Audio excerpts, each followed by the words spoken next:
Si les parece, damos inicio al conversatorio formal. Ya los habíamos saludado. La presentamos a Patricia, que ha sido presidenta de SADAM, es profesora superior, es magíster, tiene 2 maestrías y además es licenciada en Administración por la Universidad de Belgrano. Y es la directora de nuestro curso. Sí, ya está el CV de ella en el aula virtual, así que la conocemos y le damos la bienvenida a Patricia para el conversatorio de hoy.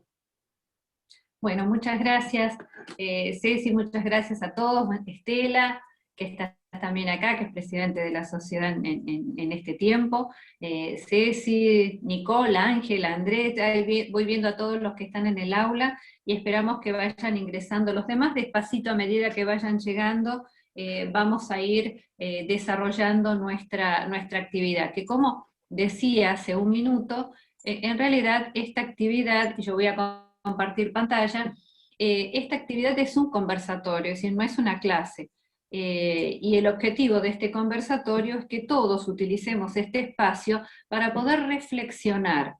Ustedes ya han tenido oportunidad de ver en el módulo, con los PowerPoint, con los materiales adicionales que hemos colocado, han tenido tiempo para leer en casa y para revisar contenidos y para poder ir para adelante y para atrás con algunas cosas que pueden llegar a ser quizás dentro de su campo profesional o puede ser algo nuevo. Muchos de ustedes nos dijeron en el primer encuentro que en realidad estaban haciendo el diplomado superior como una primera aproximación al área de auditoría. Muchos de ustedes se iniciaban en esta área de auditoría. Entonces, nos parece interesante utilizar las herramientas de conversatorio para poder escucharnos, para poder entender cuáles son las realidades en las que vivimos todos, y tratar de que, digamos, estas opiniones enriquezcan a todos, a los que vienen ya del campo de la auditoría o del ejercicio profesional en el campo de la auditoría, como de aquellos que se están iniciando. Es decir, la idea es esta construcción social del conocimiento que tiene que ver con compartir experiencias, somos todos de alguna manera pares, en el sentido de que todos somos profesionales del sector y que todos tenemos algo para decir, y los que estamos escuchando tenemos mucho para aprender. Así que este es un poco el sentido del conversatorio como herramienta, instrumento didáctico del Diplomado Superior de Auditoría. Yo voy a compartir este PowerPoint que no es muy largo, pero que tiene como objeto de ir colocando un poco las ideas con relación al tema que espero que podamos conversar hoy. El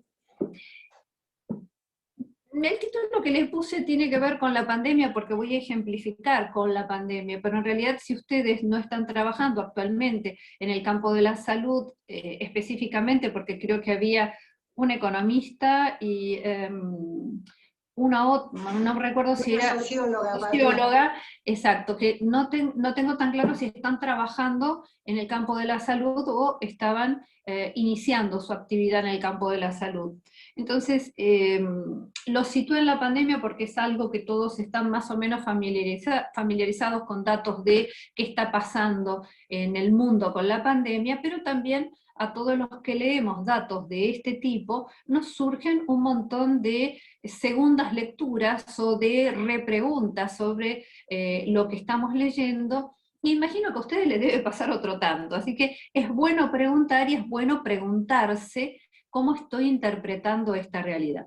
Y cuando hablamos de indicadores, en general lo hacemos desde un abordaje que tiene que ver con el campo de decisión o con el campo de la ciencia al cual nosotros pertenecemos. El indicador es una herramienta de medición que puede ser cualitativa, cuantitativa, y que la podemos utilizar bastante ampliamente, tratando de indagar cuestiones de la sociedad misma y la demografía, las respuestas de las personas, las respuestas en determinadas circunstancias de sufrimiento, de angustia, de incertidumbre, como está pasando ahora, donde hay toda una situación de quizás de la sociología que va a poder tener una información muy rica para analizar durante mucho tiempo y que sitúa a las personas en un espacio en el cual antes no habíamos estado. Es decir, para todos esto es un iniciar experiencias desde la nada. Por aquí no pasamos nunca, en todo el mundo, y esto lo estamos haciendo todos juntos. Es una realidad compleja, es una realidad disruptiva, es un cambio disruptivo, y que a todos nos coloca quizás en una instancia de estar desacomodados, de estar no sabiendo a qué recurrir de los datos de nuestro pasado para poder pararnos correctamente en la toma de decisiones. Entonces, cuando hablamos de indicadores, ¿de qué estamos hablando? Y de qué estamos hablando es una forma de preguntar también si nosotros somos capaces de preguntarle a la realidad o de preguntarle a la información que leemos, si esa información realmente es consistente para poder tomar una posición de vida, decidir por sí o por no, responder por qué hay, dentro de la misma sociedad hay personas que creen y no creen, confían y desconfían, creen en variantes de cosas distintas, por qué los medios de comunicación masivo están teniendo una incidencia tan fuerte en la opinión pública, y hasta dónde esto de alguna manera se condice con la realidad de la ciencia en la que tratamos todos de abrevar para poder tener posiciones más neutras o posiciones más equilibradas. Entonces, algunas preguntas. Yo les coloco este título que me parece muy importante, y que siempre que estamos construyendo sistemas de control por indicadores, lo primero que nos vamos a estar preguntando es esto: medir no es solo contar. Medir no es solo revisar dato numérico. Medir no es solamente ponernos y leer un algo como lo que por ahí habitualmente estamos consultando: total de fallecidos, total de inmunizados con una o dos dosis, total de recuperados. Y nos vienen a la mente esas pantallas que podemos consultar desde internet y donde esta información aparece. Ahora, total de vacunados reinfectados, ¿es un dato que leemos? ¿Está en algún lugar medido? Total de testeados, ¿con qué modalidad de testeo? Diría Estela desde el otro lado. ¿Testeados de qué manera? ¿Qué tanto sirven los modelos, distintas formas de testeo para poder decir que el resultado positivo o negativo es confiable? Aquí hay datos que son de la medición pura. Sin embargo, ya metiéndonos en nuestro tema, este dato de la realidad fuera de contexto es un dato que en realidad no nos ayuda a tomar decisiones o a posicionarnos realmente bien con esa realidad. Y fíjense, con relación a total de fallecidos, estábamos mirando ese número, que es un número publicado y que podríamos citar el último número publicado en el día de hoy. Sin embargo, empezamos a tratar de entender el dato y decimos fallecidos por COVID, fallecidos con COVID.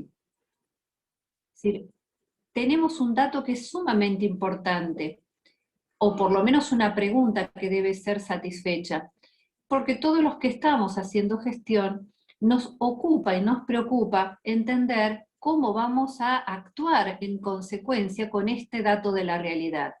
Cómo vamos a tener en cuenta a los grupos más vulnerables y frágiles de la sociedad, qué acciones deberían emprenderse primero y cuáles después, con qué grupos de la población debería actuarse de una manera focalizada, porque realmente son ellos los que están en situación de mayor peligro.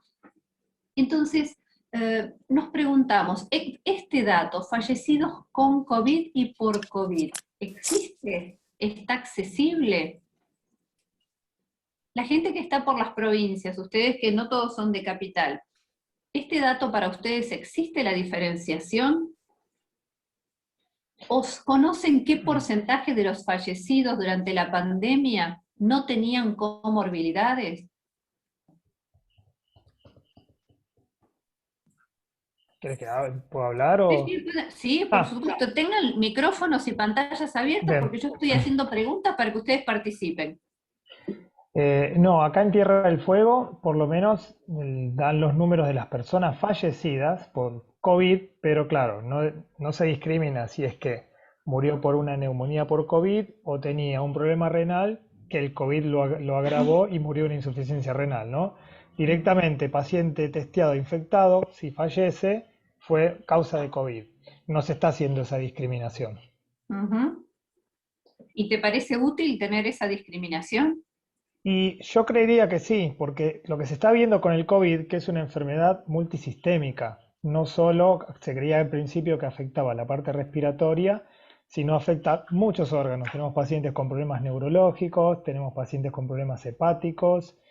Personalmente, el año pasado mi papá de 91 años falleció, se contagió de COVID, pero no hizo ningún cuadro respiratorio ni ninguna neumonía. Él tenía un problema renal de base y falleció de una insuficiencia renal. Fue a causa de que el COVID le afectó Exacto. el riñón, ¿no? Por eso está bueno saber la discriminación, porque de esa manera se puede seguir estudiando los pacientes que quedan post-COVID. ¿Qué es lo que están haciendo en Europa? A los Ujú. pacientes post-COVID se los pasa por distintas especialidades médicas para hacerle un control, digamos, seguido, porque como se afectan varios órganos, eso es lo que hacen. Perfecto. Digamos, ahí empezamos a entender para qué nos sirve el medir. ¿Qué sentido tiene leer esta información? Y aquí, entonces, Gabriel nos dice, porque después que pase todo esto, tendremos personas con secuelas, y estas secuelas tenemos que organizarnos para ver cómo le vamos a dar seguimiento, tratamiento, acompañamiento, y no esperar que toda la segunda ola termine, sino en realidad en la medida que van saliendo de la condición de positivos, tenemos que empezar a hacer algo con ellos, no esperar más tiempo para evitar el deterioro, que a veces no lo hace recuperable en el tiempo. Así que esta sería una de las primeras externalidades positivas que tiene el entender la lectura de los indicadores. Ahora, decimos, ¿cuánta gente está con apoyo respiratorio en domicilio?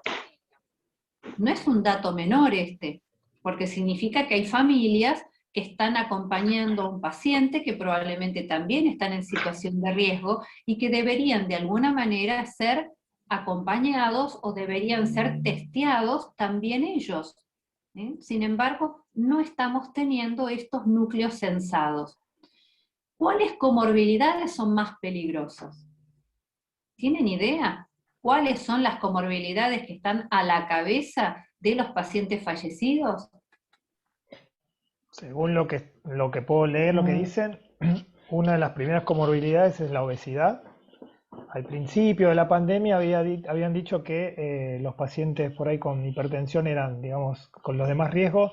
Después, a medida que fue la enfermedad avanzando y se empezaron a estudiar otras cosas, una de las primeras es la obesidad. De hecho, acá en Tierra del Fuego, dos casos de dos chicas jóvenes que lo único que tenían era obesidad y fallecieron por complicaciones. Bien. Y la segunda es el sedentarismo. ¿eh? Hace unos meses, bien decía Gabriel esto, hace unos meses teníamos a la diabetes en el segundo Ujú. lugar, ahora más globalmente se ha colocado como un factor de riesgo el sedentarismo. Entonces, estamos empezando a mirar que hay cosas sobre las que podemos actuar. Hay cosas que no deberían quedar digamos, en el cono de sombra de la información, porque son informaciones que nos permiten actuar, que nos permiten tomar decisiones, que nos permiten ir a buscar, si somos obra social, en el caso por ahí, no sé cuántos aquí son de obra social, Gabriel, vos sos del área pública de Tierra del Fuego, pero no sé las demás integrantes, no tengo ahora en mi memoria. Ángela, ¿de dónde sos vos? No, de una clínica que trata la obesidad, Ah, bueno, justamente. justamente. María Florencia, ¿dónde Justamente, estás vos? sí. Yo estoy en una obra social, digamos. Ah, bueno, a vos acá, estos datos Sí, son importantes para vos. sí, Muy bien. sí. Ethel, Yo no estoy en un establecimiento de salud. bien. Estoy haciendo un trabajo que tiene que ver con partos y cesáreas, Ah, vos eras pero economista, yo soy ¿no? socióloga. Socióloga, vos sos la socióloga. Yo soy la Bien. economista. Ah, muy bien, muy bien. Patricia, yo Sí, tengo una duda. Vos recién mencionaste el tema de la obesidad y dijiste que en algún momento la diabetes apareció como un segundo factor de importancia, como comorbilidad. Sí. Esos datos a los cuales vos te referís, me interesaba saber de qué fuentes salen. Sí, las fuentes son, en general, muchas de las cosas que ustedes van a ver que yo puse en esta presentación y números que yo voy leyendo son de 3 fuentes. Uno es el Instituto Robert Koch de Alemania, el Instituto Superior de la Sanidad de Italia y el Instituto de la Salud de España. Son los datos que yo leo, y los leo diariamente. Pero, como bien decían hace un ratito, incluso en las imágenes que van a ver están con las fuentes en muchos lugares que las he pegado, están con su fuente. Pero como bien decíamos hace un rato, hay datos de los que leemos que como la pandemia no terminó, y esto está todavía fluyendo y moviéndose, está claro que estos se van moviendo. Entonces lo que al principio se creyó durante casi 2/3 partes de 2020 se daban como cosas ya establecidas y conocidas, se han modificado. Y se han modificado en algunos sentidos, así como cambiaron los grupos etarios más afectados, y como al principio los adultos mayores eran aquellos que más estaban expuestos, pero ahora tenemos tanto mortalidad como exposición de gente muy joven, tenemos secuelas en gente muy joven. Hay una serie de circunstancias que ya no estarían ratificando a el grupo etario de los adultos mayores, más allá de que fueron los más golpeados, como los únicos alcanzados. Hay mucha gente, y la gente de mediana edad que estamos teniendo en las terapias, todo, bueno, ahí hay otro microclima, el de las terapias y los indicadores que están registrándose hoy en las terapias. Que hay que lo veo los voy viendo a todos, a Javier también. Tenemos unos datos escalofriantes de las terapias. Yo no sé qué están leyendo ustedes por allí, pero hablando con sanatorios del conurbano esta semana, 8 de cada 10 intubados y respirados, 8 de cada 10 se infectan. En el sanatorio, no sé ustedes, Estela, o no sé cómo están en otros sanatorios, en el sanatorio Finoquieto me estaban diciendo de 3 de cada 10 en las terapias de ellos. Pero, dice, nosotros somos altamente detallistas con los elementos para evitar las infecciones, igual se nos está infectando el paciente. Estamos todos preocupados por la misma realidad, todos preocupados. Es una realidad que... Otra cosa, Patri, que decís en eso que te quería decir para aportar, es que también estos pacientes que se infectan a pesar de todos los recaudos que uno pueda tener, es que son multiresistentes, o sea, realmente con todos los antibióticos y todo lo que estamos utilizando hoy por hoy, está sumamente complicado. O sea, ya estamos usando los de ultísima generación y combinados entre todos. Exactamente, si ya en alguna medida los terapistas mismos te dicen, estamos perplejos porque nos vamos quedando sin herramientas. Entonces, bueno, estamos por aquí mirando con o sin fallecidos por COVID o con COVID. Para mí es un dato importante. ¿Por qué? Porque todos los que hacemos gestión, y las áreas públicas la hacen obviamente, y por encima de todos los privados y las organizaciones prestadoras o financiadoras, el sector público es el gran responsable de todas las medidas. La realidad es que hay grupos que están más expuestos. Antes eran etarios, ahora ya no. Antes eran más orientados a obesidad y diabetes, ahora vemos que se ha abierto incluso sobre población enteramente sana, no con la fuerza y la incidencia de otros momentos, en otras patologías, pero sí tenemos gente sana también afectada. Entonces, la otra cosa que nos preguntamos, porque en realidad quiero ir mirando para qué sirven los indicadores, es con o sin seguimiento del sistema de salud. ¿Todas las personas que están positivas están bajo seguimiento del sistema de salud? ¿Con qué intensidad? ¿Hasta qué momento? ¿Quién se ocupa de determinar el momento de entrada por una guardia? ¿Alguien quiere participar? ¿Levanta la mano o interviene? ¿Sí? Acá Parecería que no hay una... Perdón. No, Dale. Ángela, habla. No, que parecería que no hay una información fidedigna, o al menos no se publicita, no se da a saber, porque uno se entera que no hay seguimiento por el boca a boca. Correcto. Y tampoco hay una información fidedigna, porque tampoco se sabe fehacientemente que están infectados o no. Según sea capital o provincia, acá en conurbano bonaerense, es si al que conviviente le dio positivo, entonces no se testea. Hay una modalidad en capital y otra modalidad en provincia, entonces esos datos tampoco son ciertos. O sea, Exactamente, cuando empieza a manejarse la estadística, ¿no? Exactamente, Ángela. Cuando empezamos a mirar estos datos publicados, por eso, digamos, hay que prestar mucha atención al dato publicado, porque uno dice, ¿de dónde salió el dato publicado? ¿Cómo se hizo la recolección de información municipio por municipio, provincia por provincia? Y desde cada una de las fuentes de información, ¿cómo se encontró ese dato si la persona no fue testeada? Por cada testeado positivo lo multiplico por 2, por 3 o por 4, si es el grupo familiar conviviente. Digamos, puede ser una cosa que se estira como un chicle esto, ¿sí? Porque al no tener a todo el mundo controlado y testeado, no podemos saber a ciencia cierta cuántos son.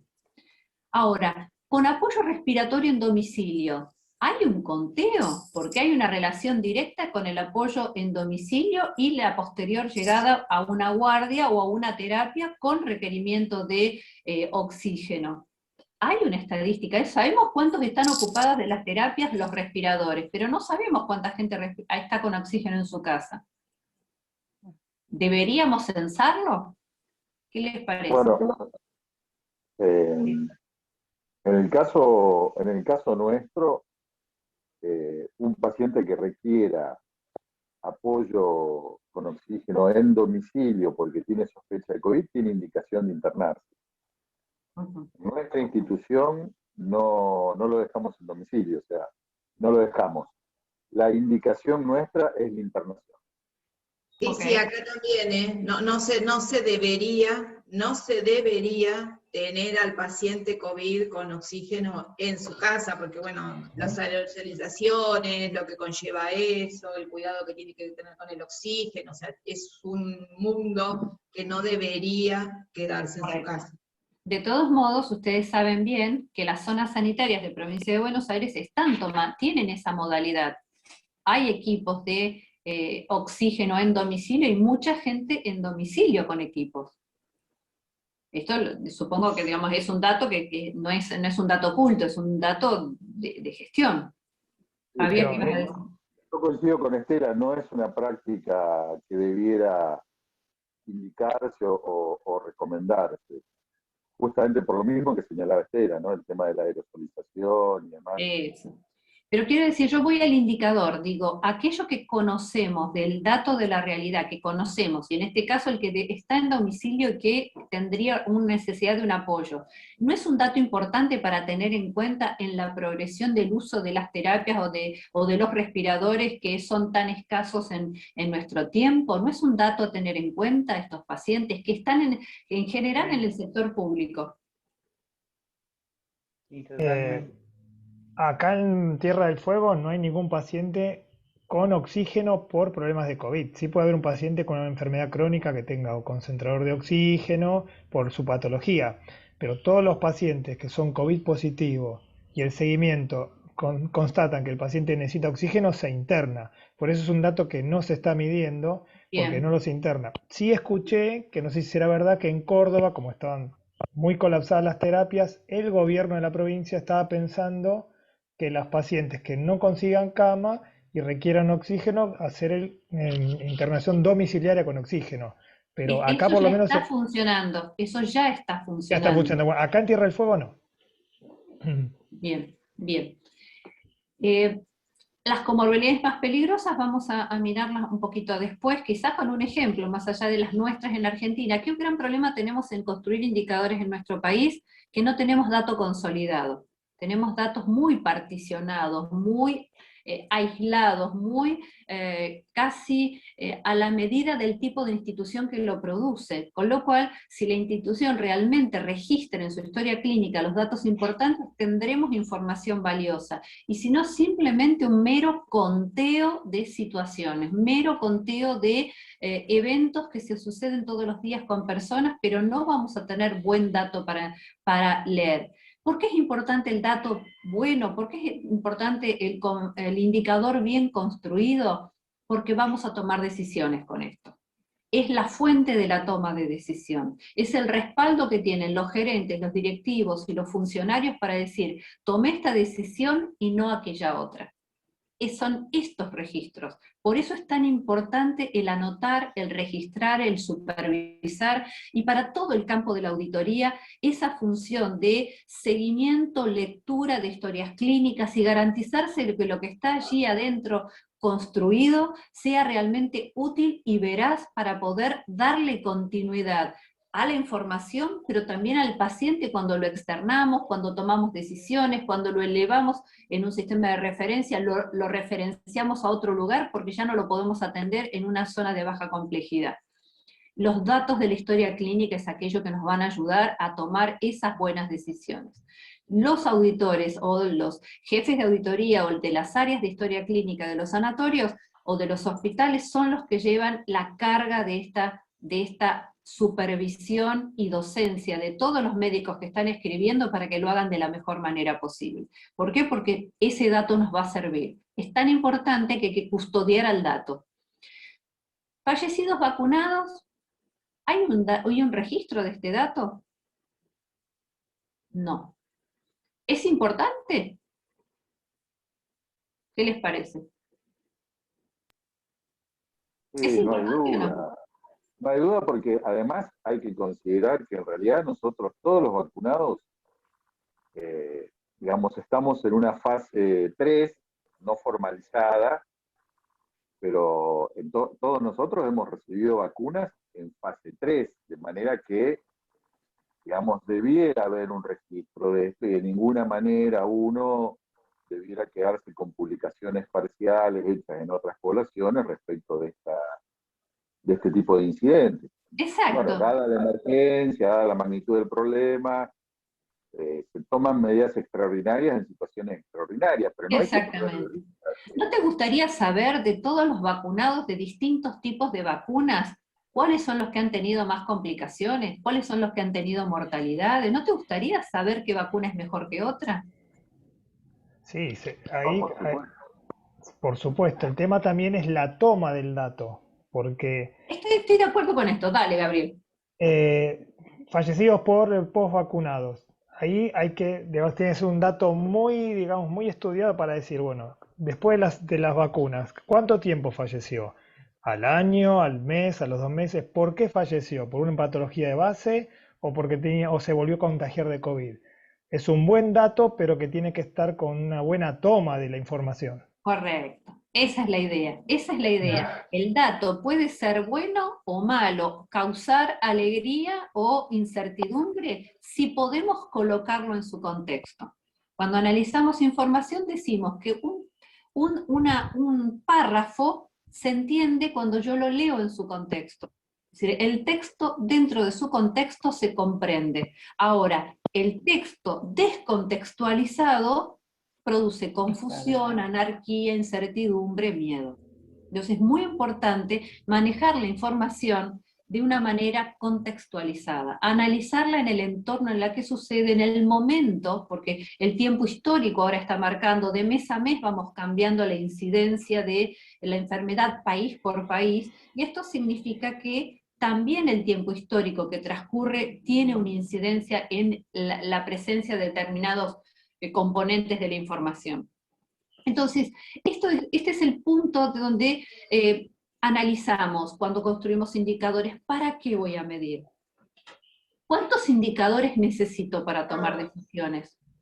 ¿Cuántos? ¿Necesito 40.000 indicadores? ¿30.000? ¿10.000? ¿5.000? ¿25? ¿4? ¿Con cuántos indicadores tomamos decisión? Entonces, cada situación requiere que uno, dentro de su ámbito de decisión, sea en salud o fuera de salud, saber cuántos son los indicadores que me miden la realidad con la cual yo necesito decidir. ¿Cuántos? ¿Qué situaciones son las que yo necesito tener con un termómetro para decir esto más esto me obliga a hacer esto otro? No es simplemente por la inercia o porque otros lo van haciendo y nosotros repetimos. No sé qué está pasando. Perdón. Perdón. Ahí abierto entonces ahí está. ¿Para qué medir? Muy importante cuando uno se pone, y somos todos aquellos que están trabajando en auditoría, van a trabajar con indicadores. Todos ustedes van a construir indicadores, y van a tener paneles de indicadores, paneles de calidad de sus historias clínicas, van a medir desvíos en el actuar de los médicos, van a medir complicaciones, van a medir tasas de complicaciones relacionadas a tipo de cirugías, relacionadas a internación, relacionadas a medicamentos, a intervención del equipo de salud, de enfermería, de kinesiología. Hay una apertura, hay un abanico de situaciones que podemos llegar a medir. ¿Tenemos idea de para qué vamos a usar estos indicadores? Porque no se trata simplemente de construir un dato, sino saber que yo puedo confiar en esto porque entiendo lo que me está diciendo. Entonces, ahí es donde nos preguntamos, ¿qué es lo que yo realmente quiero medir?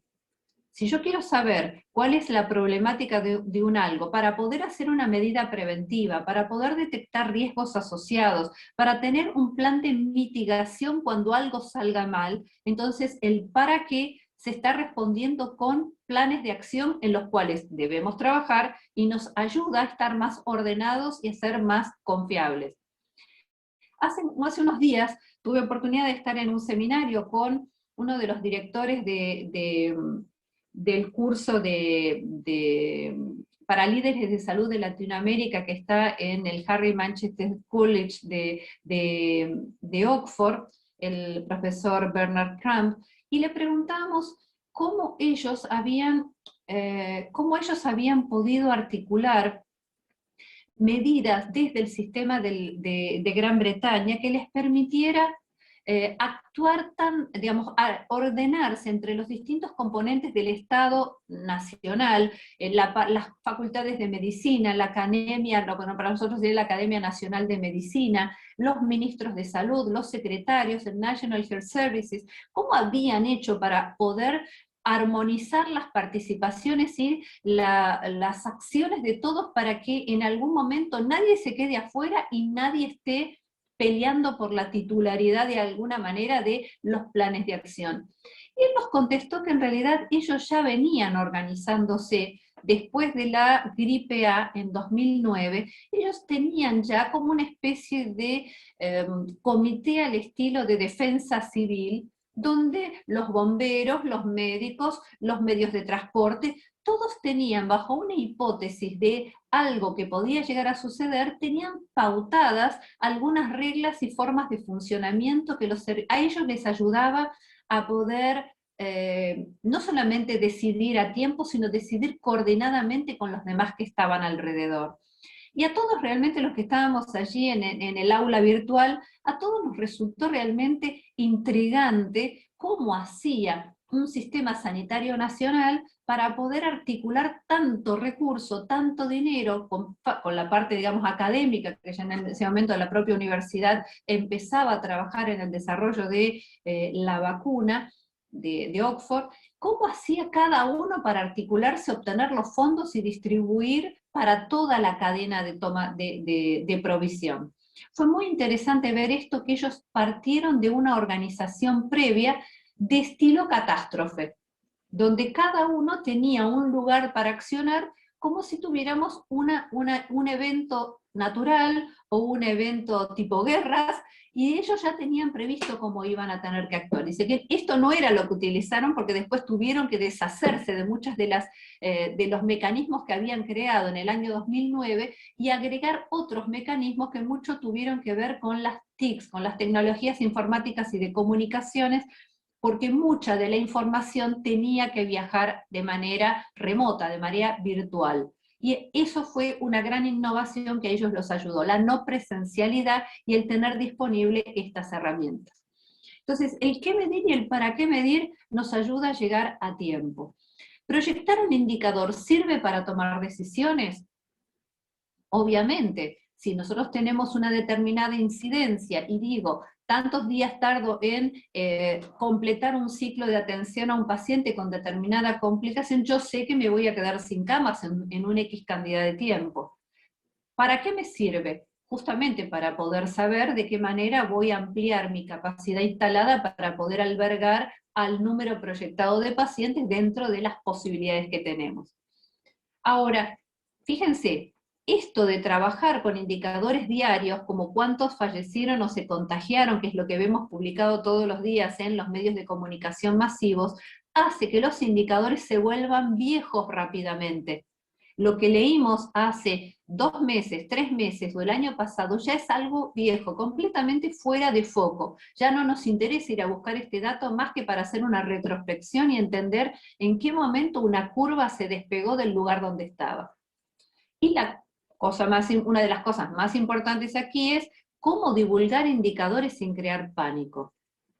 Cómo divulgar indicadores sin crear pánico. Responsabilidad que es tanto del sistema de salud como de los medios de comunicación masivos. Evidentemente los medios de comunicación masivos tienen una lamentable responsabilidad en el estado de tensión que tiene mucha gente que permanece, especialmente los adultos mayores, que permanecen muchas horas delante del televisor, de la sensación de depresión permanente, del agotamiento mental que sufre mucha gente. A veces tiene que ver con o la más de las veces tiene que ver con el bombardeo permanente de información negativa, ¿eh? Porque rara vez ustedes le van a contar los que se sanaron, los que se recuperaron, los que volvieron a casa, ¿eh?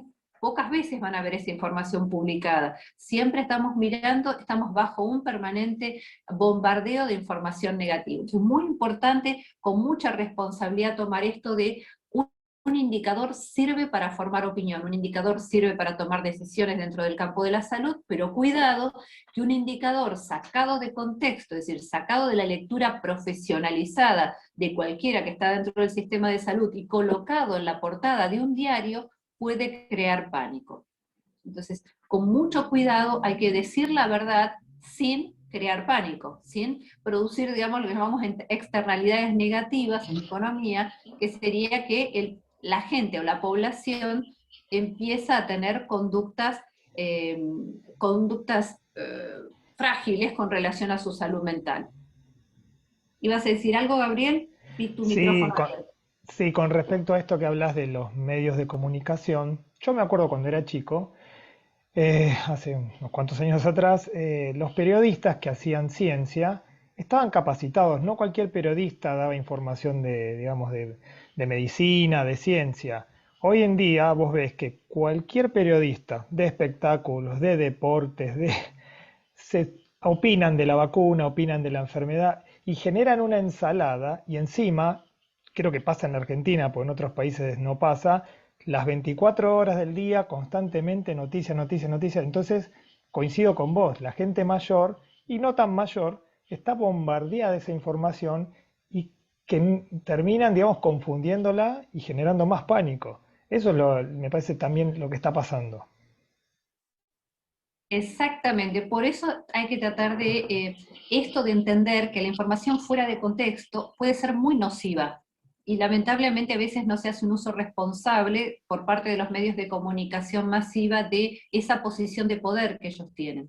Ángela, sí. Abrí tu micrófono. Hay un tema que no me parece menor, que es la manipulación de los datos, porque todos los datos, todas las estadísticas son manipulables, no solo en salud, sino desde todo punto. Y también, de acuerdo a lo que quiero decir, es cómo voy a manipular esos datos, y voy a mostrar el indicador que quiera mostrar. Lamentablemente, y unido a esto que decíamos del periodismo y de cualquier otra cosa, se manipulan y mucho, ¿sí? Y la realidad es bastante mal el tema. no se utilizan a los fines que se quieren utilizar. ¿Puedo Correcto. decir una cosita? Que se deben utilizar. Dale, Estela, sí. Pensemos que hasta las revistas científicas han publicado datos e información que realmente no estaban a la altura y no tenían la evidencia que correspondía. O sea, hasta las revistas científicas. Correcto. Y esto lo que hace es agregar confusión, porque todo el que va a leer o que trata de encontrar la mejor opinión, la más pulida, la más referenciable, lo que se encuentra es con más confusión todavía. También lo hemos visto, la cantidad de expertos, epidemiólogos, infectólogos, contradecirse en cámara, contradecirse los unos con los otros en cámara, y uno dice, ¿qué pensará la población? A la vista de semejante líneas argumentales tan endebles, tan precarias. Entonces, un ejemplo de algunos datos, indicadores comparados, son el de la tasa de mortalidad por países. Pero ahora, ya hemos hablado de mortalidad, con lo cual sabemos que adentro de ese número hay una ensalada de gente. El que murió con COVID, por COVID, que fue categorizado por COVID y en realidad no murió con COVID, porque tuvimos otros muertos, la gente se muere de otras cosas también. Y aún sin COVID también se mueren de otras cosas. Sin embargo, tenemos una gran ensalada dentro de estos datos, no solamente en Argentina, en los países que no se han tomado el trabajo de hacer un correcto registro de historia clínica, y aquí es mi pedido a los auditores, hagan un foco acá, porque los datos se miden a partir de cada historia clínica individual, no hay otra manera de medirlos. Entonces es importante, quizás surgirán después de estos muchos estudios retrospectivos de historia clínica en muchos países del primer mundo, tratando de entender cómo sucedió esto, entender por qué actuamos a esta velocidad, entender por qué utilizamos tales mecanismos y dejamos de lado otros tales mecanismos. Este entender tendrá mucho que ver con el estudio de historias clínicas, y entonces ahí nuestros auditores de calidad de historias clínicas de hospitales, de clínicas, de sanatorios, tendrán una posición muy relevante, porque en ese entender ustedes tienen la voz experta. Bueno, este es el dato, y tiene un denominador, un numerador con la cantidad de muertes y otro con relación a la cantidad de habitantes. No hace referencia a ningún otro elemento más que un numerador con un denominador. Acá fíjense México, esta es una información publicada, dice 73%. 73% de los fallecidos tenían al menos una comorbilidad. Esto se acerca bastante a la información publicada por Italia durante todo el año pasado. Ellos publicaban un dato un poco más duro, porque ellos estaban registrando comorbilidades y tenían un registro de un 94% de pacientes de los que fallecieron, que tenían una o más comorbilidades, y solamente un 6% de fallecimientos de pacientes que no tenían ninguna comorbilidad. Entonces es un dato interesante para qué, bueno, para entender el grupo etario, quizás todo lo que no era las enfermedades preexistentes, el grupo etario, otro tipo de fragilidades sociales, de dónde podíamos entender, porque el objetivo de los sistemas públicos era a la postre tratar de entender cómo salgo a proteger a los grupos más frágiles, cómo me anticipo en el cuidado de aquellos que necesitan un trabajo previo. Después les voy a contar, o quizás alguna otra experiencia de otro país. Fíjense en el caso de México, donde hay bastante información registrada, de hipertensión, tenía la comorbilidad de hipertensión el 43% de los fallecidos, el 17% de los contagiados eran hipertensos, con relación a diabetes el 38% y el 17% de los contagiados, obesidad el 25% en México, de los fallecidos y el 18% de los contagiados, de insuficiencia renal crónica el 7% de los fallecidos y el 2% de los contagiados, de EPOC el 5% de los fallecidos, y de enfermedad cardiovascular el otro 5% de los fallecidos. Pero esto es México. ¿Podríamos tener el mismo dato de Argentina? ¡Qué bien nos haría! saber que tenemos, de qué manera deberíamos salir a cuidar a todos los que desde nuestras obras sociales nacionales, de las empresas de medicina prepaga, las obras sociales provinciales, de alguna manera o los tenemos enrolados en algún programa de crónicos, o por el tipo de medicamentos que consumen, sabemos en qué grupos de estos pueden estar. ¿Cómo nos hubiera ayudado tener esa línea de información, como el manejo de la receta electrónica, que desde hace mucho tiempo estamos dando vuelta con esto? ¿Cómo nos hubiera ayudado esto? Fíjense algunos datos.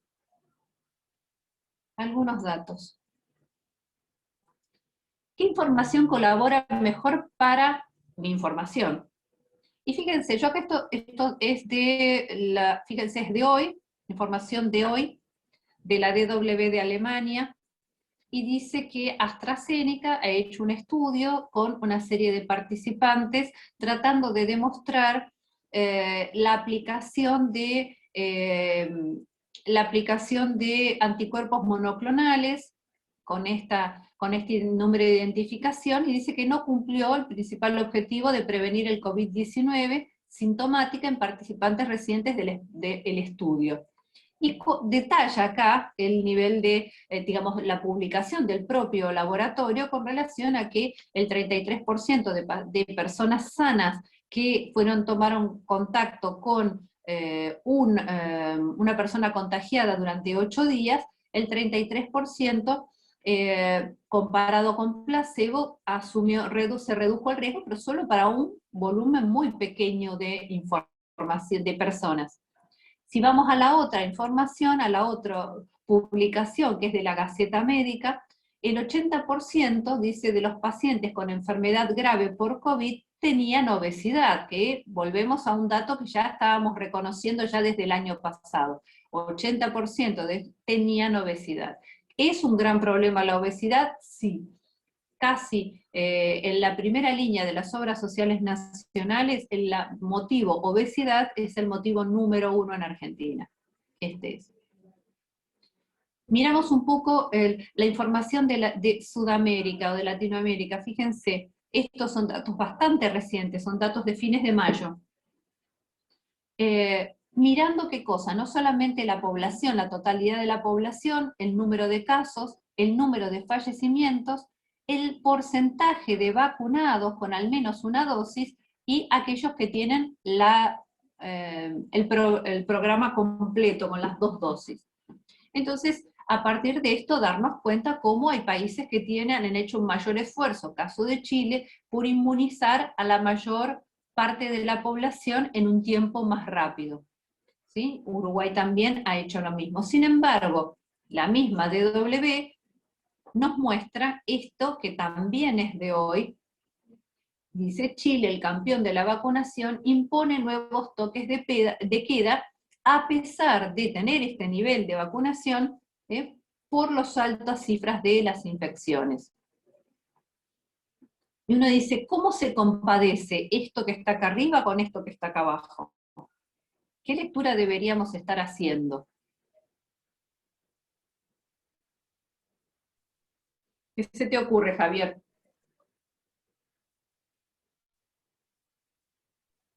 Bueno, yo no soy experto en esto, pero se comentan varios factores que tienen que ver con algunas características de la vacuna que utilizaron y con la influencia de las cepas nuevas que han ingresado, que esto es todo otro problema que de nuevo le pone todavía más incertidumbre a la situación, o mejor dicho, abre nuevos interrogantes, ¿no? para toda la región, inclusive para Argentina, seriamente, sobre todo porque ahora estamos viendo que caen los casos, por ejemplo, y empieza a darse la sensación de alivio, me parece, y es una sensación que puede resultar extremadamente engañosa en el corto plazo, ¿no?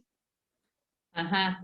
¿Te parece que tenemos un alivio, pero que puede ser una información engañosa? Una información engañosa, o sea, a ver, yo tengo respecto de la calidad del sistema de información en salud argentino, yo tengo una mala opinión desde hace muchos años. yo creo que en general lo que nos está pasando es por lo menos la intersección de tres grandes problemas. Uno, que la realidad desde el punto de vista biológico, epidemiológico, tiene un alto nivel de incertidumbre. Es una enfermedad nueva, todo lo que ya sabemos desde el punto de vista estrictamente biológico. Así que altísimo nivel de incertidumbre más el habitual de la práctica sanitaria. Por otro lado, una mala calidad del sistema de información de salud argentino, que es histórica, que ha habido mejoras, que ha habido retoques, que ha habido aportes, pero claramente nunca tuvimos un buen sistema de información y claramente esto no se puede reconstruir en un año y medio. Acá arrastramos décadas de mandar a juntar información a los empleados de las instituciones que no teníamos dónde poner, y nos mandábamos a estadísticas, a llenar planillas, digamos. Esta ha sido conceptualmente la construcción del sistema de información de salud en la Argentina, histórico. Revertir esto lleva años y sigue siendo malo. Malo.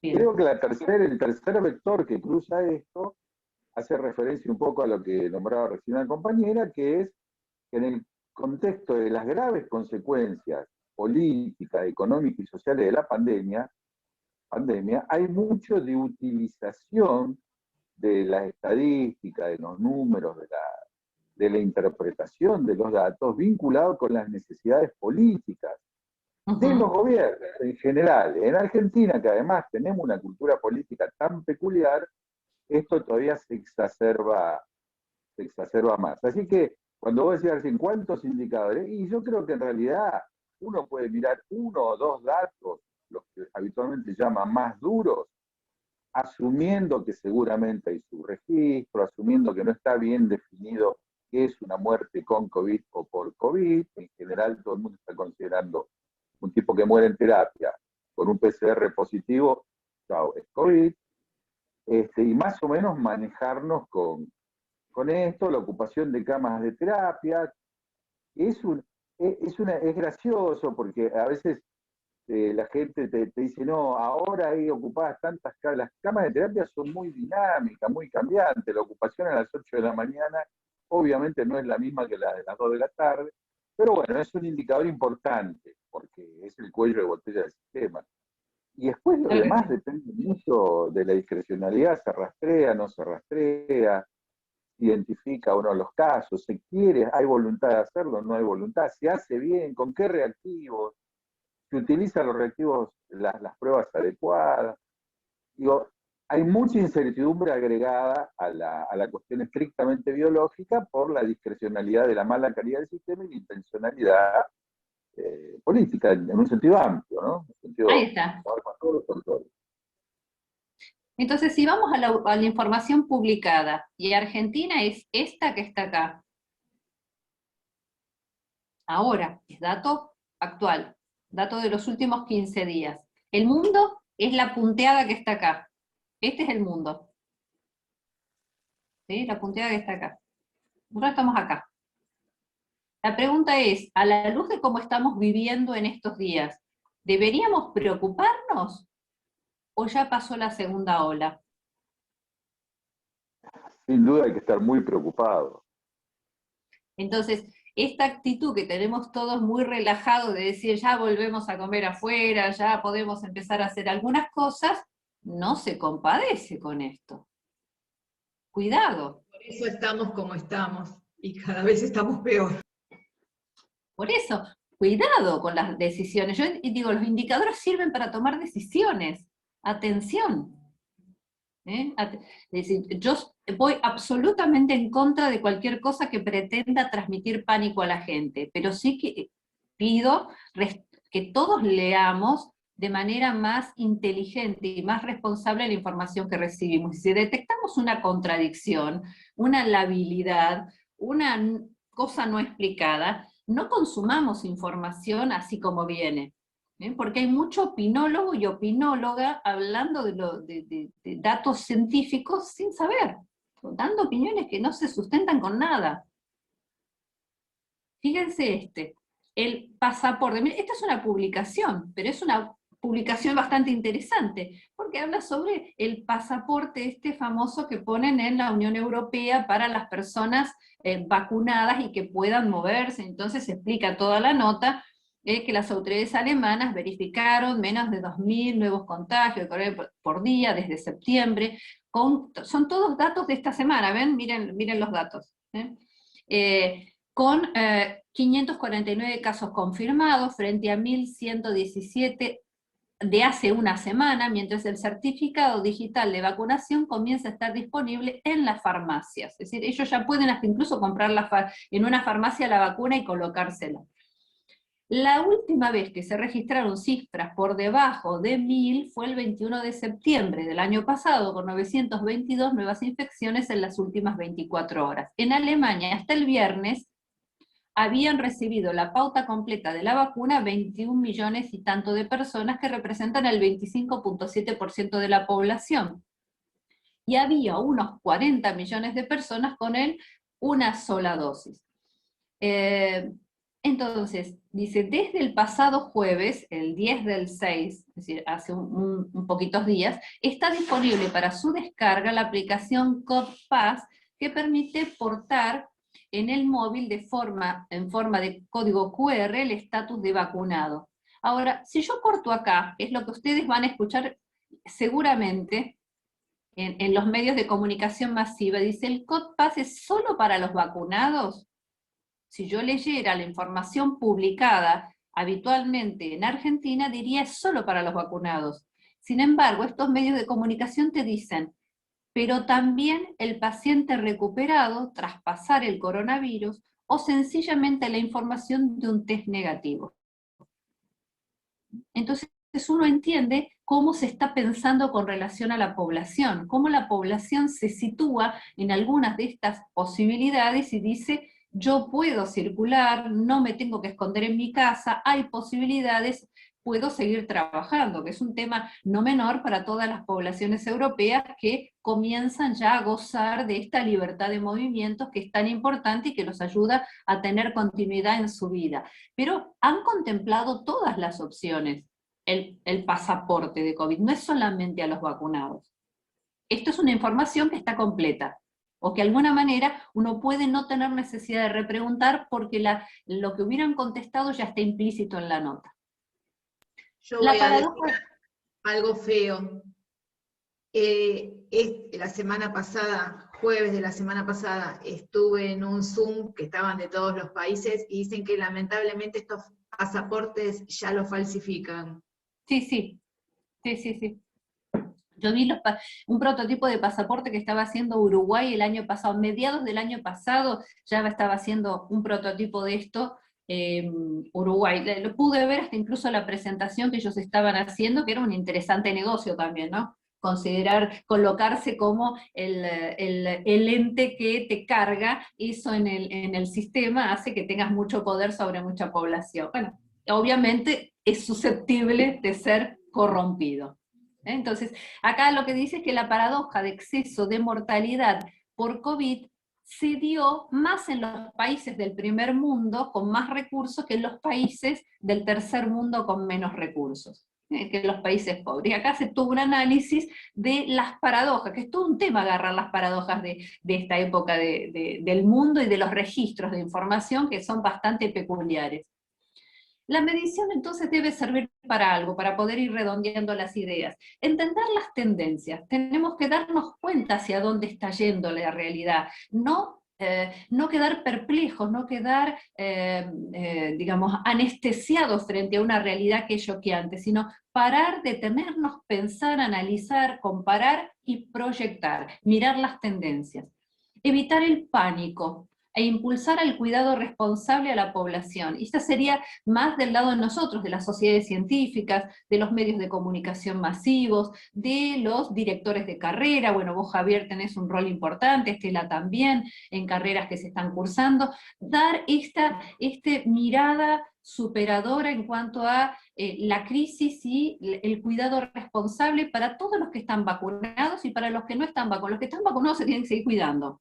Los que están vacunados no están exentos de seguir cuidándose. Entonces, claramente, transmitir esto como, en un sentido casi como el autocuidado que todos debemos saber administrar para cada uno. Nosotros, y no por imperio de que alguien nos lo imponga, nos sancione, sino porque comprendimos que debíamos hacerlo por nosotros mismos. Advertir si lo que hacemos está dando resultado, también para eso sirve medir. Si hemos encaminado una medida, un plan de acción, un proyecto desde el Estado, desde la obra social o desde la familia, y queremos darnos cuenta si vamos a continuar fortaleciendo o invirtiendo en ese plan de acción, hay que medirlo. La única manera de saberlo es midiendo. Midiendo en el tiempo, midiendo resultados parciales, midiendo resultados al final. También nos sirve la medición para anticipar acciones relacionadas con efectos colaterales. El tema de la salud mental es un tema que no estamos abordando directamente. Y en los suicidios, que es un dato creciente en muchos países de Latinoamérica, el dato de suicidios. ¿Lo tienen? ¿Alguna vez lo vieron? Hay que prevenirlo. Este es un campo en el cual hay que trabajar para tratar de prevenir el suicidio tanto de adolescentes, que es lo que se está viendo en países de Latinoamérica, como el de adultos mayores. Hay que hacer algo, no podemos desprendernos de esta responsabilidad como sociedad. Luego, y ya entrando en el final, interpretar lo que nos dicen los indicadores, pero nos ayuda a ponerle un contexto a esa realidad. Recuerda algo que dije al comienzo, que el texto en su contexto se entiende mejor. El texto en su contexto me amplía, me permite razonar, me permite hacerme preguntas. Entonces, interpretar lo que nos dice el indicador dentro de su contexto, dentro de su realidad, en su tiempo histórico. La pandemia no terminó. No hay evidencias terminantes acerca de mucha información publicada, y Estela nos decía recién, hasta incluso en revistas especializadas. Las vacunas no inmunizan totalmente. Deberíamos saber de todas las que andan dando vuelta por el mundo, qué resultados están dando, ¿sí? Hay muchos grupos de riesgo que están sin protección efectiva. Y aún cuando estando empadronados para los ministerios de salud provinciales, para las obras sociales provinciales y nacionales, es una obligación frente a la Superintendencia de Servicios de Salud tener programas de prevención. ¿Cuántas obras sociales realmente lo llevan? ¿Qué tan buena es la información que tienen de ese enrolamiento en los programas de prevención? Ahora ese dato hubiera sido sumamente importante para poder tener campañas focalizadas y acompañar a cada grupo de riesgo con información, con un portal de llamada telefónica o de interacción, que no sea una consulta médica, sino es una consulta de información puntual sobre cada patología. Tenemos muchas oportunidades de hacerle la vida a la gente mejor, pero tenemos que ponerlo dentro del radar de lectura a todo eso. Y luego enfermos crónicos que han interrumpido su tratamiento.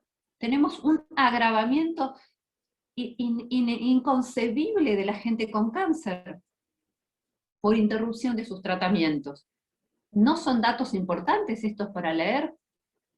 ¿No abonan la mortalidad en cualquier caso?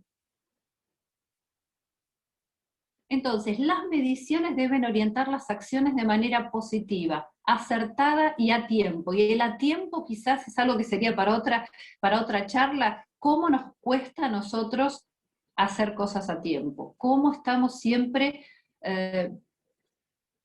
dilatando y tratando de copiar a ver la receta que viene de España, la receta que viene de Estados Unidos, la receta de lo que aplicaron en otro país, porque nos cuesta mucho llevar al análisis propio las realidades. Tratamos de que venga masticado desde otro lado, y acá no se puede.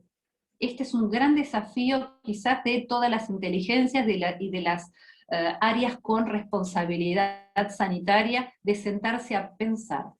Somos grandes teóricos, tenemos un montón de gente con maestrías hechas en todo el país, sin embargo somos grandes teóricos.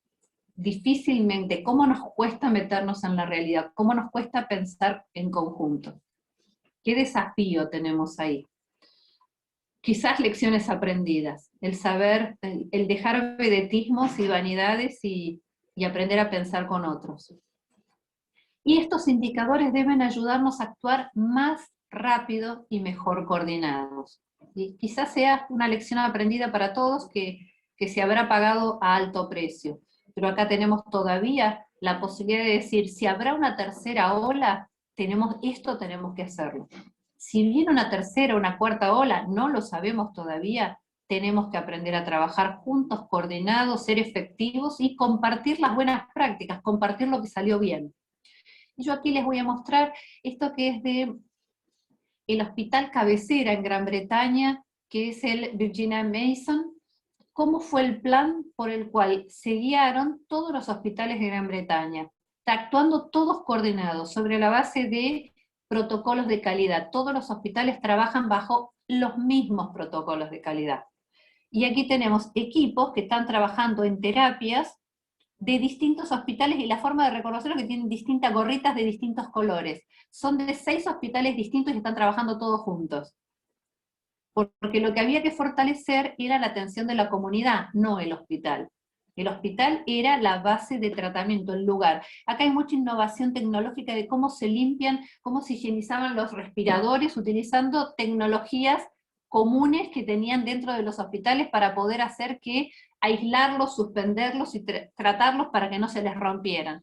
Todo trabajo innovativo hecho por el propio personal. Algunas cuestiones respecto de aprender. Esto es importante, esto de compartir la buena práctica. Lo que salió bien, inmediatamente compartírselo a otros. No esconderlo. A veces tenemos esa cosa de alguien, esto lo hizo bien, y vos te enterás cuando publican el gran artículo y dice, pero esto le hubiera salvado vida a mucha gente. ¿Por qué no compartieron este dato importante? Entonces están a veces más anclados en la idea del brillo personal o el brillo institucional y menos comprometidos con la calidad de vida de la población. Entonces, algunas líneas, ellos hicieron una encuesta al personal que trabajó abocado en estos hospitales, le hicieron una encuesta respecto de cómo ellos se visualizaban. ¿Y qué temas eran los más importantes? Acá hay un gran aumento del entusiasmo hacia la información digital y el cuidado de los pacientes. Hay una identificación de cómo es valioso y hay que tener en cuenta el cuidado social, cuando el paciente retorna a su casa. Ese cuidado social era la continuidad asistencial que habitualmente la Organización Mundial de la Salud nos viene repitiendo hace más de 10 años. El gerenciamiento, el autogerenciamiento y el monitoreo remoto, para lo cual todas las herramientas de telemedicina, todo lo que tenemos, todo el arsenal de telemedicina acá dispuesto para el monitoreo remoto. El mejoramiento de la información recolectada y el intercambio de información entre hospitales, entre profesionales, todo esto es germen de nuevo conocimiento, crean conocimiento. Las medidas de seguridad del paciente, el poner al día a sus servicios, y el tema de compartir decisiones, la construcción de decisiones de manera compartida, abordarlas de manera compartida, cuando todos los hospitales juntos. Lo que se decide para un hospital lo aplican todos. Lo aplican todos, de la misma manera. Y van evaluando, por lo cual la Universidad de Warwick es aquella encargada de monitorear los resultados. No son ellos mismos, sino un externo como la Universidad de Warwick es aquella encargada de verificar que los aspectos de las planificaciones hechas y de los resultados obtenidos sean los esperados. ¿Por qué? Porque hay retroalimentación, y como los protocolos son de calidad, en calidad lo que hacemos es aprender permanentemente del análisis, la revisión y la medición. Así que bueno, aquí tenemos nuestros indicadores y un poco el preguntarles a ustedes cuáles son los indicadores con los que se manejan. ¿Y qué esperan que les digan esos indicadores? ¿Qué quieren recabar de esos datos? Porque de formularlos bien tendrán esa pequeña perlita que es, en pocas palabras, aquello que están necesitando para decidir. ¿Cuáles son sus indicadores? Sé que estamos justitos de tiempo, así que si alguien quiere intervenir, cedo la palabra, y si no, es un mensaje para pensar. ¿Con qué nos manejamos? Y si eso con lo que nos manejamos es lo que necesitamos.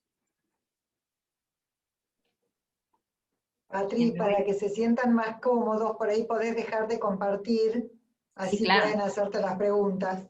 Claro que sí. Así que bueno, a ver, ¿hay alguien que nos quiera contar qué usan, qué están midiendo hoy? ¿O cómo están midiendo hoy?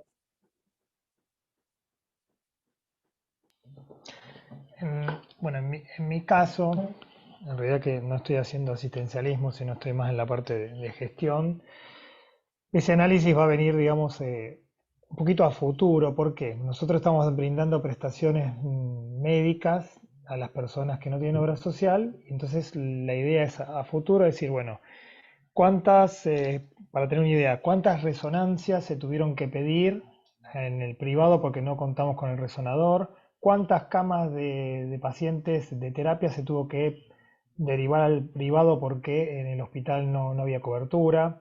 Digamos, es un análisis que se va a tener que hacer después. Lo que pasa en nuestra área hay tanto flujo de pedidos de pedidos médicos, pedidos de prestaciones, que no tenemos tiempo a hacer ese análisis. Lo vamos a poder hacer de aquí en adelante, más que nada también por un análisis financiero, para decir cuánto dinero está gastando el Estado en darle salud a estas personas que no tienen obra social, y en base a eso decir, bueno, el Estado tendría que incorporar tal tecnología o tal práctica para empezar a bajar esos costos que se están mandando al privado. Perfecto, perfecto. Es interesante eso que planteas porque hay un problema con una solución, o hay un problema con una propuesta.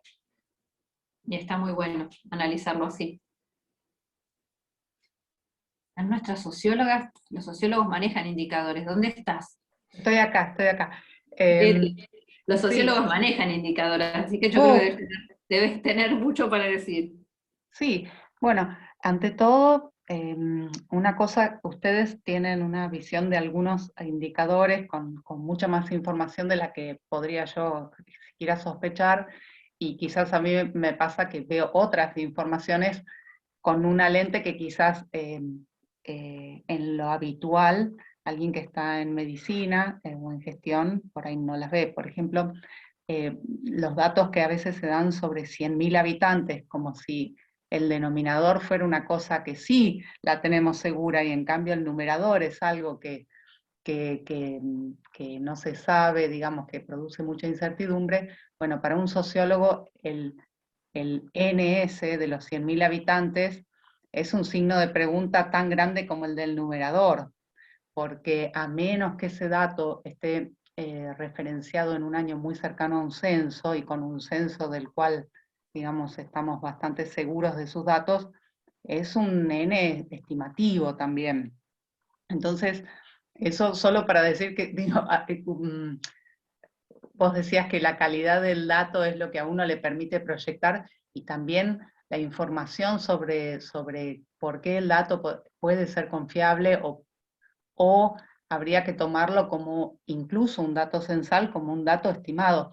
Las proyecciones que se hacen, los indicadores que se toman sobre población, cuando esa población a la que refieren son estimaciones que ya llevan en este caso 10, 11, 12 años del último censo, son signos de pregunta sobre todo.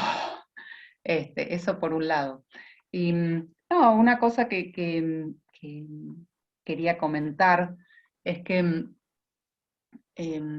a mí a veces me llama muchísimo la atención que, bueno, los datos que digamos, a los que hace referencia el curso son datos de una granularidad, digamos, espectacular, de un detalle, de un nivel de detalle, y en lo que yo he tratado de investigar, que es muchísimo más modesto, muchísimo más humilde, como número de partos y número de cesáreas, o sea, un dato que al lado de lo que estabas mencionando es como muy tosco, si se quiere, o de lo que estaba mencionando Gabriel, son datos muy básicos.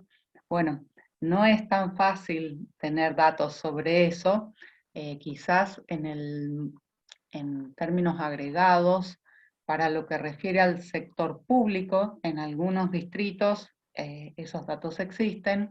Para lo que refiere al sector privado, no existen tanto a nivel de establecimientos, sí a nivel de financiadores. Algunas obras sociales provinciales tienen esos datos. Y bueno, simplemente a mí como socióloga me he puesto a ver cuántos nacimientos se han dado en el sector público y cuántos en el sector privado a lo largo de una cantidad de años, y a medida que uno ve ciertos movimientos, también pensás, bueno, ¿qué parte de los nacimientos que hay en Argentina están bajo el radar estadístico y qué parte no?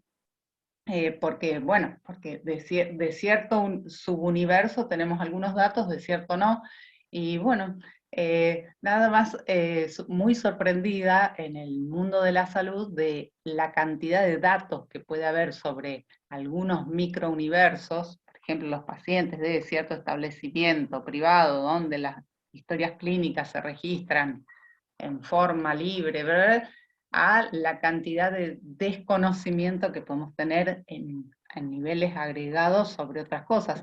Vos mencionabas hoy lo de las vacunas y los fallecidos, ¿cuántos fallecidos estaban vacunados? Yo siempre me pregunto, ¿cuántos de los vacunados se infectaron? ¿En qué momento, con qué distancia entre el momento de la vacuna y el momento de la infección? ¿En qué momento de la circulación viral en nuestro país? Porque bueno, no era lo mismo en el momento tal del 10 de diciembre, vamos a decir, que ahora que tenemos otra circulación. ¿Y cómo podríamos saber, y acá no quiero entrar en ningún tipo de polémica, sino digo, qué rastreo tenemos de qué vacuna se le dio a quién, como para tener una idea de cuál es la performance de cada vacuna, al menos dentro de nuestro contexto? Porque vos decías proyectar para tomar decisiones. Si alguien a nivel de jurisdicción, de país, tiene que tomar una decisión, bueno, ¿qué vacunas voy a comprar en mi próximo round de todo esto? Por lo menos estaría bueno saber, bueno, qué sé yo, de qué beneficios, de qué servicios me prestaron las vacunas que apliqué hasta ahora, o es también una decisión a ciegas. Por ahora me parece que esto, la velocidad de las cosas va de una forma en la que, bueno, no sé si en algún momento podremos salir y producir datos para después elegir indicadores, ¿no? Es eso, nada. O sea, que mi reflexión es nada más que en el ámbito de la salud, al cual he ingresado hace poquitos años, bueno, hay una heterogeneidad de situaciones de información y de indicadores que yo no había visto para otros sectores. Le puedo contar que de una obra social provincial tengo mucho dato de parto cesárea. Que por ¿De la ahí, de si Tucumán? estás en ese estudio, no, de Jujuy. Si te pueden servir, yo te puedo facilitar datos porque fueron datos que recogimos nosotros desde el cuadro de mando de la obra social provincial. Uy, con siguiendo muchísimo gusto. incluso hasta la semana en la cual se programaba la cesárea, y entender después las complicaciones de neo, si se siguieron otras cosas, los gastos de leche maternizada, se siguieron todas las externalidades. Con muchísimo gusto. Preguntaba si era la de Tucumán porque ellos tienen los datos publicados. Es la única obra social que yo encontré provincial y financiador privado cuyos datos sobre este tema están publicados online. Para todas las demás no existen datos publicados. Por eso te preguntaba si eran ellos. No. ¿Quién más tiene? ¿Algo más? ¿Puedo hacer una aclaración, Patri? Claro. Lo único que quiero aclarar es, para que nos quede también el concepto, en todo lo que tiene que ver con las vacunas, tengamos en cuenta que todavía están en investigación, porque están en fase 3, ¿sí? Están en investigación. Con lo cual es, en teoría, obligatorio que se tiene que saber los padrones de toda la gente que se vacunó. En todas las instituciones es obligatorio de con qué se vacunaron, hay que informar con qué lote, con qué vencimiento, de dónde vinieron, lo tiene que concentrar el Ministerio de Nación, y cada ministerio lo deriva a las distintas provincias, y es obligatorio también que las personas tienen que decir si tuvieron algún evento adverso, o sea, si levantaron fiebre, si le pasó algo, es obligatorio porque eso forma parte de todo lo que es la farmacovigilancia, y va a formar parte de enriquecer qué pasa con lo que va pasando con estas vacunas, ¿no? Esto que estábamos hablando. Si son efectivas, si tienen eventos adversos, qué eventos adversos, cuáles son. Lo que pasa es que también hay una realidad, la gente no los avisa, no los denuncia, o sea, porque por más que se le dice, Estela, mira, yo he acompañado a mi mamá a vacunarse y nadie le dijo ni dónde, ni qué tipo, ni le ejemplificaron qué cosas debía denunciar en caso de que le sucedieran, ni un teléfono, un mail o dónde escribir diciendo esto, ¿eh? Es obligatorio y a su vez, cuando la persona denuncia o se lo denuncia al centro donde se vacunó, es obligatorio que a su vez eso se carga automáticamente para el ministerio, y el ministerio tiene obligación de seguirlo, porque va a formar parte de toda la parte de documentación que le va a dar respaldo a las distintas vacunas. Lo que quiero decir es, quería contarles cuál es la teoría que tiene que soportar todo esto, y qué pasa. Ahí está Javier levantando la mano. ¿Dónde está Javier? Digamos, acá. Ya te vi. En la misma línea de Estela, pero con menos optimismo que Estela. Los datos los vamos a tener de las personas que están incluidas en protocolos de fase 3. A esas personas las están siguiendo hasta cuando el protocolo lo establece, hasta que termine la fase 3. Algunas vacunas tienen protocolo de fase 3 en Argentina, otras no. Y ahí van a salir los datos que pedía nuestra compañera ahí recién respecto a efectividad, seguridad, etcétera, etcétera. En este caso, eficacia, etcétera. El resto de la población, Estela, yo entiendo lo que vos decís de la obligación de reportar. Yo te diría que en la realidad no está pasando, no se le está diciendo a la gente que reporte nada. No. Si alguien está registrando eso, el subregistro va a ser monumental y la información va a ser muy poco útil. La única información válida va a ser de aquellos que estén bajo protocolo, que son grupos reducidos de personas, como sabemos, los protocolos de investigación. Pero los que se vienen a vacunar tienen obligación, o sea, la teoría es que los que se están vacunando de Sputnik, de Covishield, de todo lo que tenemos acá y en otros países, todos, si les pasa algo, deberían informarse. Porque las vacunas se aprobaron por una situación de emergencia, pero es necesario, y condición sine qua non, seguir juntando estos datos que son valiosísimos. Ahora, ¿por qué lo traigo? Porque a mí, como dice Patricia, me pasa. Yo tengo gente a mi alrededor, y digo, ¿te vacunaste? Sí, sabes que tuve fiebre, me hice un evento adverso acá en el brazo, y a su vez me dio un dolor. ¿Y no lo reportaste? No, para que a mí nadie me dijo nada. Y veo alrededor y me agarro la cabeza, porque digo, no, esto no está registrado en ningún lado. Correcto. Bueno, vos sabés que en Argentina es obligatorio tener historia clínica única en las instituciones. Estamos esperando por eso. Y todos sabemos que eso no se cumple en todos lados. Bien. Bueno, miren qué apasionante que es este tema de los indicadores, ¿eh? Es bien apasionante este tema. Pero esperen, así chiquitito, no me acuerdo quién fue que dijo, los periodistas antes eran preparados científicamente para eso. Gabriel. Hoy interrumpen a los médicos que van y demás, y nunca escuché lo que acaba de decir Estela. Y eso sería la obligación, porque son los formadores de opinión y los que deberían comunicar, porque para algo son esenciales, todo esto que acaba de decir Estela.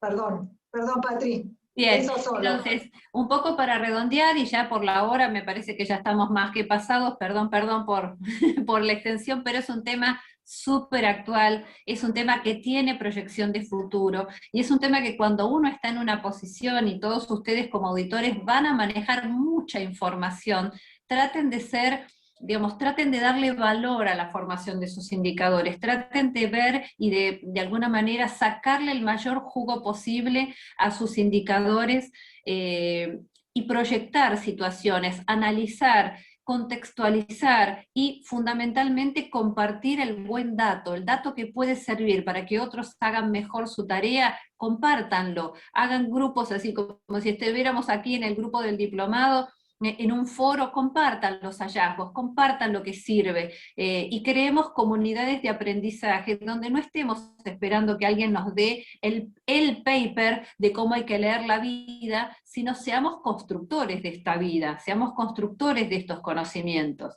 Así que el indicador quizás es el paso que nos permite consolidar información, pero lo importante es cómo lo interpreto y cómo lo uso. Así Y que ahí este es podemos el empezar mensaje en el final trabajo final. mío para esta noche. Ahí podemos empezar para el trabajo final del diplomado.